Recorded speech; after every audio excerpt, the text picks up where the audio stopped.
Well, the tree of knowledge of good and evil reared its head again this week, manifesting this time in the intensified discussion around abortion.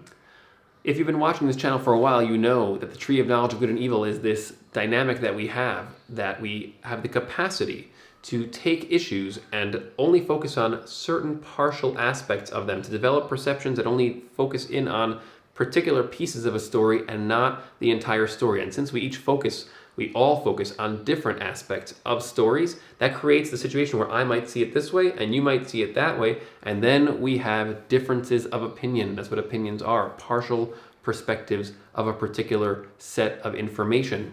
There are two different ways to approach this type of problem of me seeing it this way, you seeing it that way. One way is for me to try to see how you see it, and then I can take my ideas and expand them also with yours, and then I have a bigger picture that I can use to evaluate and perceive the situation. The alternative is to look at what I'm seeing and then be threatened by what you're seeing, and then we essentially create the situation of adversarial polarization, where I go like this, because I don't like what you're saying, and then you're like, well, I don't like what you're saying, and you go like this, and then we continue to escalate those things.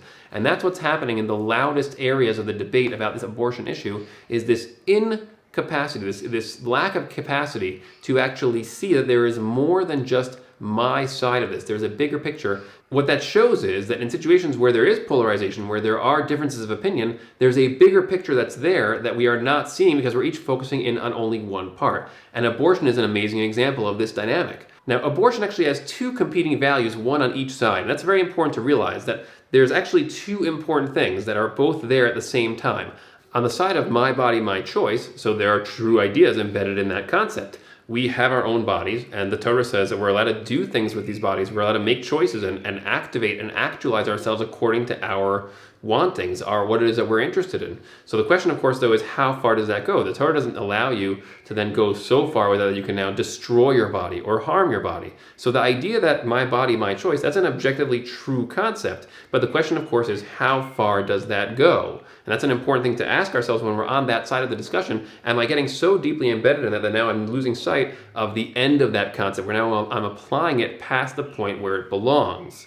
Now, on the other side, we also have this idea of the fetus being a person and actually mattering. And there can be an extreme perspective, which actually the Torah does not believe that the fetus is a person. The Torah believes the fetus is a life in a certain form, and that we have to actually take that very seriously and protect it at most costs, but not all the way to the extreme where we say that no matter what, this is a full human being and it's considered to be murder to abort it. The Torah does not say that. It says that there is a certain similarity. It's almost a person in that sense, but as long as the fetus is within the body of the mother, it's considered to be part of the body of the mother, and it has a slightly lower status in that sense, which has certain practical implications. You have to look at each case and figure out, do we weigh this situation of this fetus as a life right now, or do we say that there's something even more important that now must come in precedence to it? And that will depend on every single situation. But it's important to recognize that that is a real value. In other words, and by the way, underneath both of these values is the same thing. On the side of my body, my choices, I value human life. I value my own life. I value my ability to live my life the way that I want to be, who I want to become.